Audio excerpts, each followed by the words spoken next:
And so explain to us how this combination just doesn't wind up with Sub-Zero getting melted by Superman's heat vision. That's a good question. Well, in the story-wise, we really are establishing the whole element of magic that's always existed in the Mortal Kombat games, and so that kind of like brings Superman down to a non-completely indestructible force. He still has his powers, which is cool, but he's actually susceptible to the attacks of some of the other characters as well. But yeah, so we're getting a taste of some of Superman's powers already, but hit us with his greatest hits of his moves.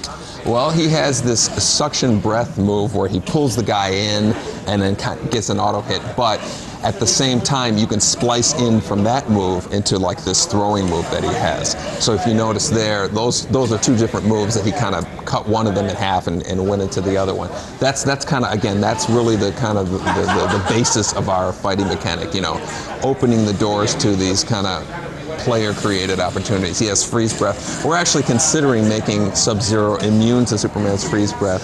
So the final version, we'll see how that ends up being. But he is icy. It doesn't really make too much sense for him to be frozen. But again, there's a combination of Superman's moves where he you know, uses the earthquake move with his heat vision, and you know, in the middle of it, which is. And we're getting some hints of flight. So how much can you actually fly as Superman? Well, Superman has the ability to, you know, he has flight in some of his special moves, but he also has a move where he can just kind of hover there in the air and then fire off his heat vision or do a ground pound, and you know, it's kind of like, you know, puts the opponent in kind of like a precarious situation. Or do I want to attack him or just kind of avoid his kind of arsenal of moves? As far as Sub-Zero goes, we're seeing a lot of the same stuff that we know and love, but like everybody, you tricked him out with some new stuff. Yeah, he has this kind of, I don't know why we're calling it the ice nugget, because it's bigger than a nugget, but internally that's what we're calling it. We're probably, he has a teleport move, which I don't think Sub-Zero has ever really had, you know, kind of like getting on the other side of his opponent.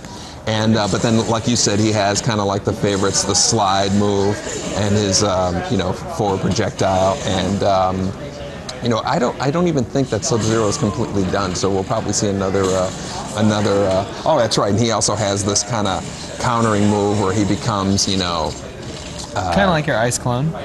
Yeah, an ice clone that doesn't create a clone, where he is the actual clone. So that's a good description of it. So all the characters, like you know, you were saying it.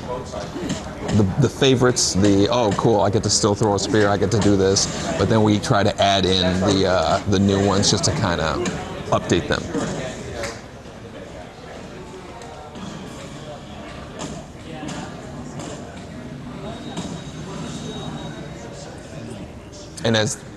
And as we've been always kind of touting, we do have finishing moves in the game. The heroes have brutalities. The villains and Mortal Kombat characters all have fatalities. Nice.